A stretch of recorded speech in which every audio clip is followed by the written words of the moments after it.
I'm State Representative Kate Harper of the 61st District in Montgomery County. Today, as you can probably tell, we're taping during the holiday season, and we're going to do a tour of the Pennsylvania Capitol. Now, it looks especially beautiful during this time of year, but it's a beautiful Capitol any time of year, and we could welcome you up here. Just give my office a call, and we can make the arrangements for you.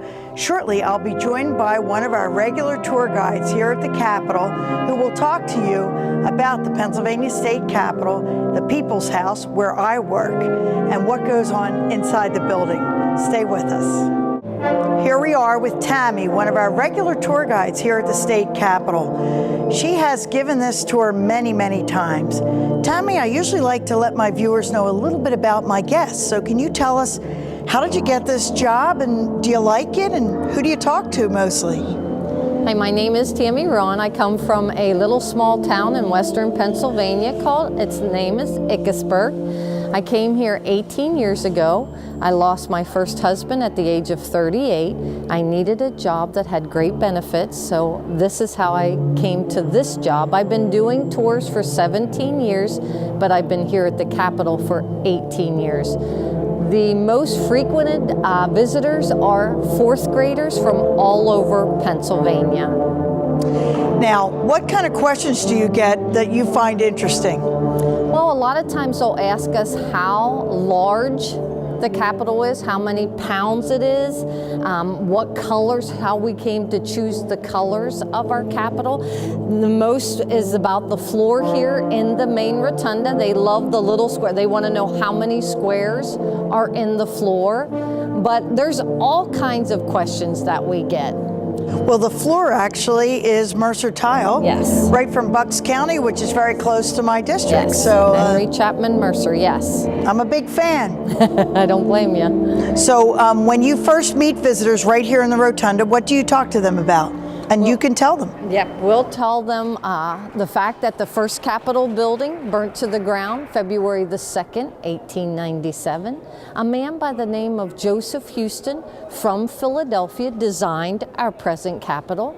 They began in 1902 and they finished our structure in 1906 at the cost of $13 million. Today, it is said to be priceless. In fact, we are considered to be the most ornate Capitol in the United States. The main Capitol building sits on 2 acres of ground. From this tiled floor to the tip of the dome is 272 feet, almost the length of a football field. Our dome is patterned after St. Peter's Basilica in Rome, and it weighs 52 million pounds. Wow. The white shiny walls are Vermont marble. The outside of our Capitol is Vermont granite. The staircase is in an Italian marble called Carrara, and our staircase is patterned after the grand staircase of the Paris Opera House. The floor is the original floor. For this building, it's over 100 years old. It was done by Henry Chapman Mercer from Doylestown, Pennsylvania. It's made of Moravian tile, and it has nearly 400 picture tiles in it. They depict primitive industries, early modes of transportation, wildlife, and insects. It's also called the carpet of history. The light standards that you see all around here on the first floor weigh 1 ton each, and wow. They're made of bronze case. I feel skinny by comparison. The letter X that you see shining back out at you from their globes is caused by the diamond cut in the glass. There's regular light bulbs in there. That's characteristic of a lot of our lights here in our Capitol. All the gold that you see here, and we'll see in every room that is here in the Capitol, the main rooms, is real gold. It's 23 karat gold leafing. We do not know how much gold is in the Capitol. They never kept track of it when they put it in, so we have no idea how much gold we have. Back on October 4th, 1906, that was the day of our dedication. President Theodore Roosevelt was here for our dedication. He stood in this room, looked around, and said, "This is the handsomest building I ever saw." The artwork within the dome was done by Edwin Austin Abbey. He was from Philadelphia also. He did this room and the House of Representatives. So shall we go up and look at the House Sure, of Representatives? that would be great. Well, here we are in the Pennsylvania House of Representatives, and it's unusually quiet because we're not here in session today. So I'm going to let Tammy explain. If you would, Tammy, talk about the beautiful room that we're in and all of the things that make it so great. Perfect. The desks are the original desks from 1906, and they are made of mahogany from Belize, Central America, so they are over 100 years old. The marble that wraps around the bottom of this room is from the Pyrenees Mountains in France. It was donated to our capital by monks. After they donated it, their quarries were closed, never to be reopened. Now, the paintings in this room were done by Edwin Austin Abbey, the same gentleman who did our rotunda. The painting here in the middle is the largest painting in the Capitol. It's called The Apotheosis of Pennsylvania. It shows the genius estate at the top in white, looking down over prominent people in this painting of Pennsylvania. The man there in the center with the red cape draped across his lap is William Penn. To your left at his shoulder is Benjamin Franklin. To your right at his shoulder is Robert Morris. Down in the left-hand corner on horseback is General George Meade. The man standing there in the black suit with his arm outstretched is Thaddeus Stevens. Directly across from him, the older gentleman there with his arm wrapped around the little boy is Stephen Girard, founder of Girard University. To the right of the apotheosis is the reading of the Declaration of Independence. To the left of the apotheosis is William Penn accepting the peace treaty from the Delaware Indians. The circular painting up in the middle of the ceiling is called the Passage of Hours. It shows 24 maidens in various dress indicating the 24 hours of the day. The sun, the moon, the stars, and the Halley's Comet is also in that painting. They said that the Halley's Comet was visible on that year of 1910, 1911, so he put that in his painting. Directly in the back of the room here is Baron von Steuben instructing his Valley Forge troops. Now the stained glass windows across the top, there's 14 in this room and 10 more in the Senate. All 24 represent early ideas, industries, sciences, and arts of Pennsylvania. They were all done by William Van Ingen, who was a student of Tiffany, the famous glassblower. They do weigh 200 pounds each. There's 4 layers of glass to them, and they are lit by natural sunlight. Now, the 2 small chandeliers in this room weigh 2 tons each. That's about the size of a hippopotamus. The 4 larger ones are 4.5 tons. That's about the size of a large male African elephant. About every 2 years, they do erect a scaffolding in this room, and they'll change all the light bulbs at one time, which add up to a little over 1,000 in this room alone. There is a panel that swings out of the large chandeliers, and a person of 6 foot stature is able to stand inside of them. Now let me tell you, when we're all here, there are 203 House members, each of us representing about 65,000 people, 65,000 of our neighbors. Each of us sits in one of these desks. In fact, although the desks are beautiful, they're a little small for today's legislators, and it's considered a plum earned by seniority to get an end-of-the-row seat. I'm happy to say I have the last seat in the last row, prime real estate for the House. Most of the time it's noisy because you get 203 gregarious people in the room. They're not only debating at the microphones, they're often talking to one another and debating in the aisles and at the desks. Sometimes the speaker, who's in charge of the room, has a hard time keeping us in order, but he has a gavel. And there are other moments when you can hear a pin drop. For example, when we have to honor a fallen officer or honor a fallen soldier. It is so quiet, you can't hear anything, as it should be, so that we respect great Pennsylvanians from all walks of life who give to their neighbors. But most of the time, it's a pretty noisy, busy place. If you'd like to visit the House, The best days to come are Monday, Tuesday, and Wednesday when we're in session. And that's so that you can see the legislative process, the making sausage, if you will, as it occurs. We have a gallery where people can sit and watch. Also, PCN, the Pennsylvania Cable Network, generally follows us gavel to gavel. Some important times of the year are February, when we're dealing with the governor's budget address and then appropriations hearings, and June, when we're actually generally voting on trying to make the revenues that we expect meet the expenses that we have to pay out. Also, another very busy time is close to the end of the session, when I would say October or November of the second year. A session's 2 years, and it starts right after the elections in January. As you probably know from that little film strip you saw when you were in 4th grade, how a bill becomes law is a pretty torturous process. What happens is a member of the House or Senate, but often a House member does this, introduces a bill, gets it written, and files it. The bill is then sent to a committee, perhaps a committee like mine, the Local Government Committee, or a committee like Transportation or Judiciary. Each of the committees specializes in a certain area of the law. The bill must be voted on by the committee before it is sent to the floor for 3 considerations and a debate. If it passes, it then is sent from the House to the Senate of Pennsylvania, and the process starts all over again. It often happens that the Senate amends the bill, and then it has to come back on concurrence.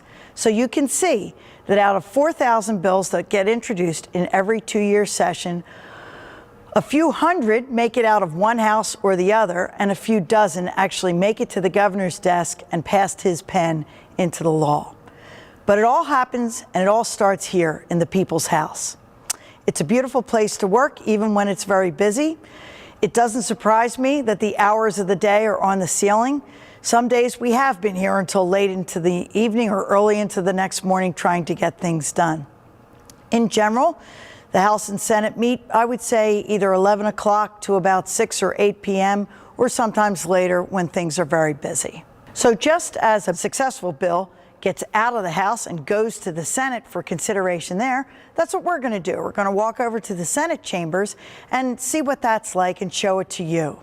Well, now we're in the Senate. Of course, my job doesn't bring me over here too often, and when I come, I'm a spectator looking to see what's happened to one of my bills or some piece of legislation that I'm interested in. But it's another beautiful room, so tell us about it. It is a beautiful room. There's 50 members here in the Senate.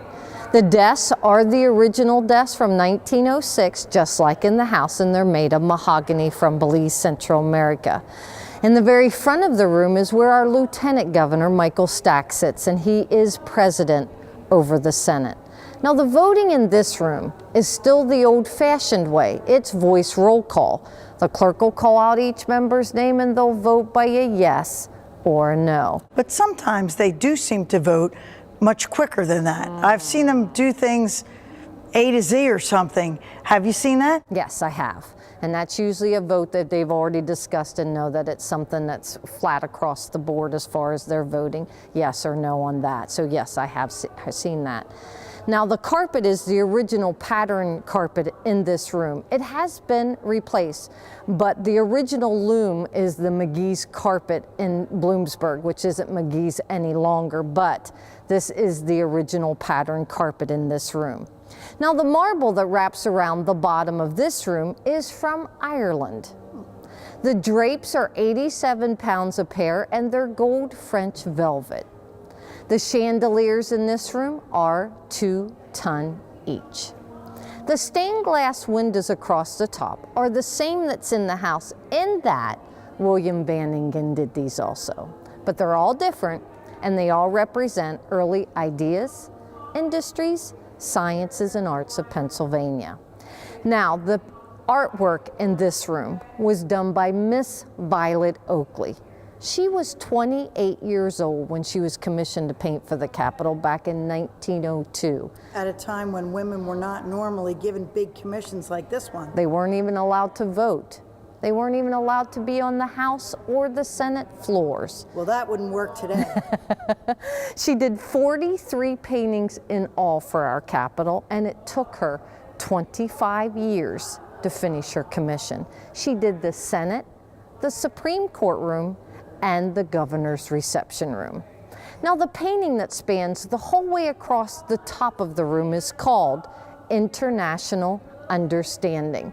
It's her mystical vision of a world in unity, and that's what she calls that figure there in the middle in blue. She felt to have unity, you needed to ban all forms of slavery, which are represented in the paintings to the right of unity, and all war, which is represented in the paintings to the left of unity.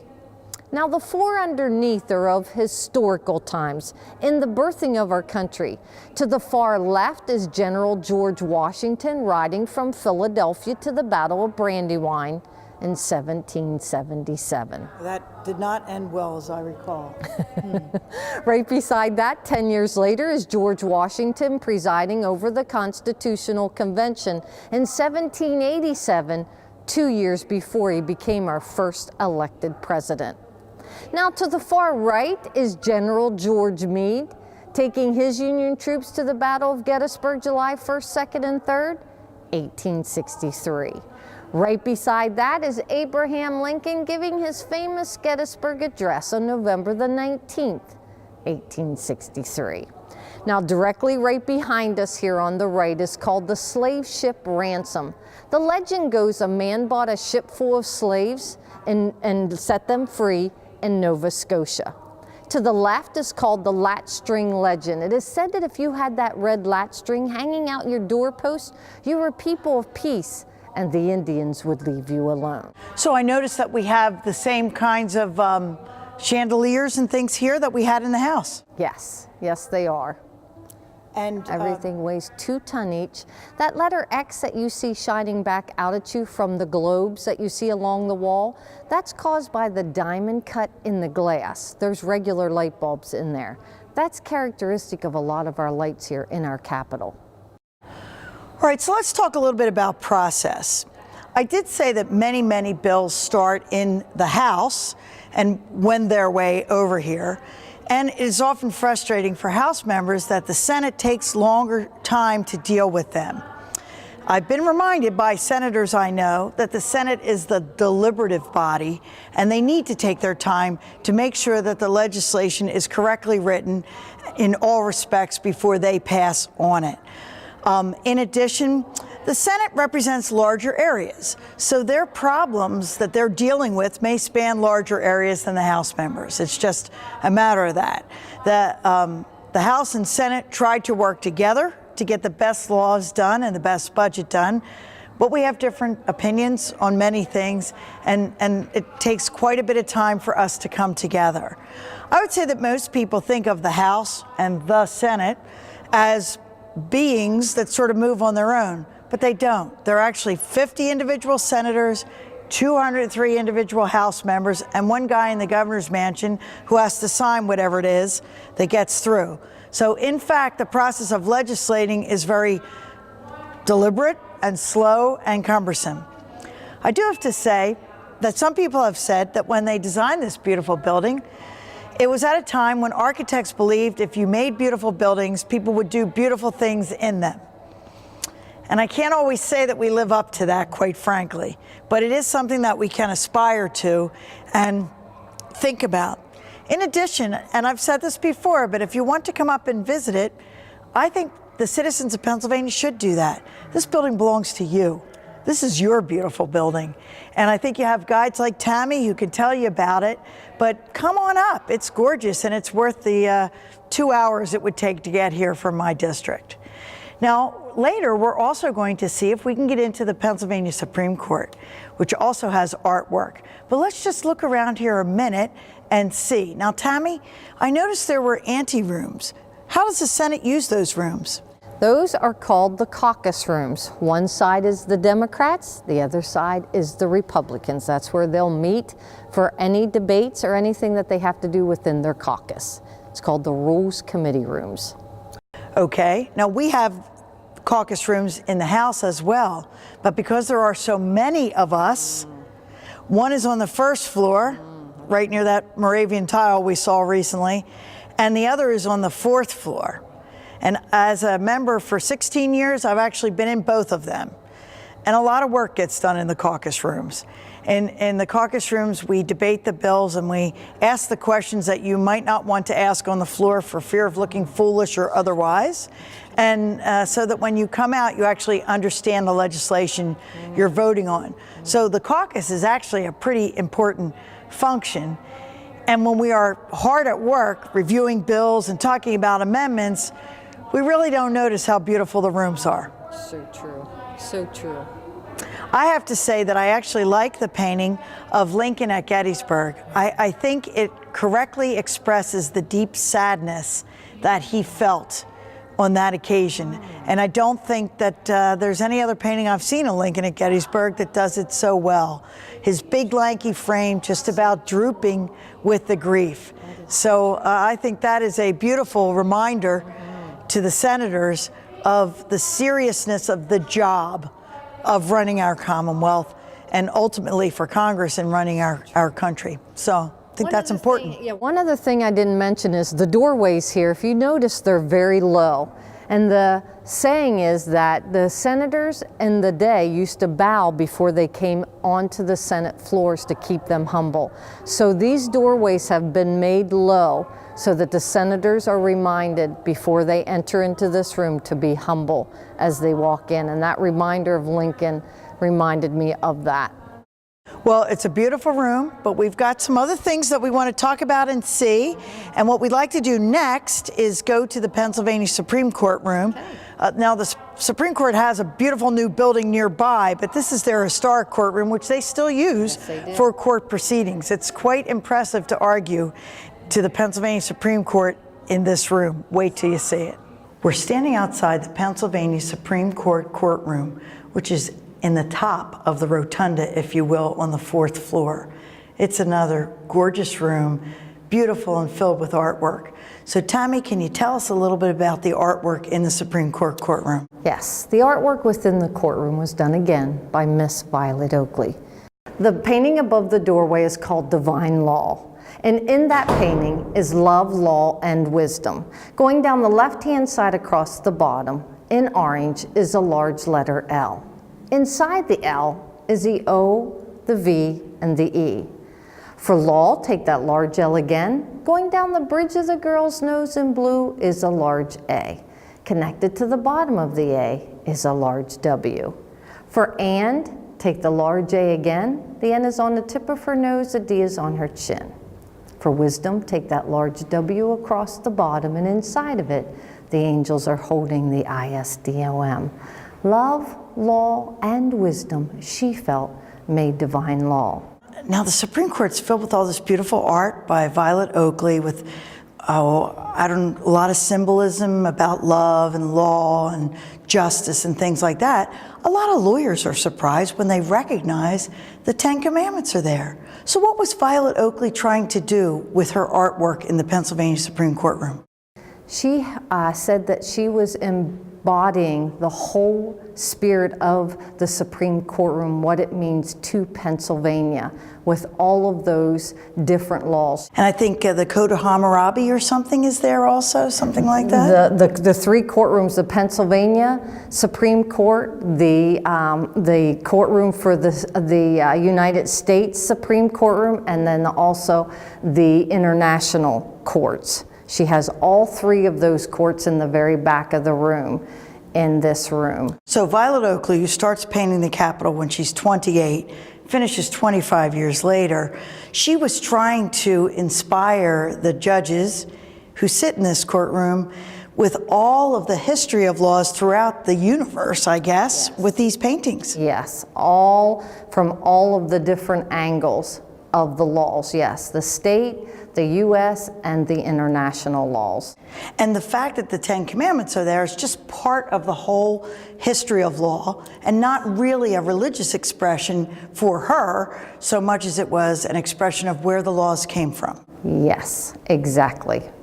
So in the Supreme Court room, it's still used today, isn't it? Yes, it is. In fact, it's used today. That's why we're not in there. At this moment, At that's this moment, right, yes. because the Board of Pardons is sitting in there, and sometimes the Pennsylvania Supreme Court sits in there, the highest court in our state. Yes. Next step after this is the United States Supreme Court, and that's an entirely different tour. Yes. The Board of Pardons, the Superior, and the Supreme all use this room. And I'll bet the judges love it. Yes, they do. Well, that is a beautiful tribute to the Pennsylvania Supreme Court room and the artist, a woman who really made her career here at a time when women didn't have careers. Yes, she did. That is correct. And Violet Oakley, I know because I've seen books about her in other states, is actually a person whose artwork is respected nationwide. Yes, it is. And so that's another part of our beautiful Capitol here. Now, we just have just a minute or two left. Let's go outside and look at the interior of the rotunda, yes. Tammy, and let's talk about what's out there. Okay. Well, Tammy, here we are. We're standing inside the dome. We're on the 4th floor, and I'm looking out at more beautiful artwork, but particularly I see ships, I see what looks like an iron foundry, and I see people who are obviously allegorical figures, science and art, and what's this all about? The artwork done in the main rotunda here was done by Edwin Austin Abbey, the same gentleman we talked about in the House of Representatives. Directly across from us is a tribute to William Penn. Shows the angels guiding the settlers across the Atlantic in 1682. The other 3 lunettes are tributes to the oil, coal, and the steel industries. Those were the 3 leading industries in Pennsylvania at the time our capital was built. That's all changed now. Now it's agriculture, tourism, and manufacturing, such as, we use this for our 4th graders, such as Hershey's chocolate and Crayola crayons. Not to mention Snyder's pretzels and Herr's potato chips. Exactly. The 4 circular pictures in the dome are called medallions, and they are believed to be the 4 forces needed to uphold civilization. They represent science, art, law, and religion.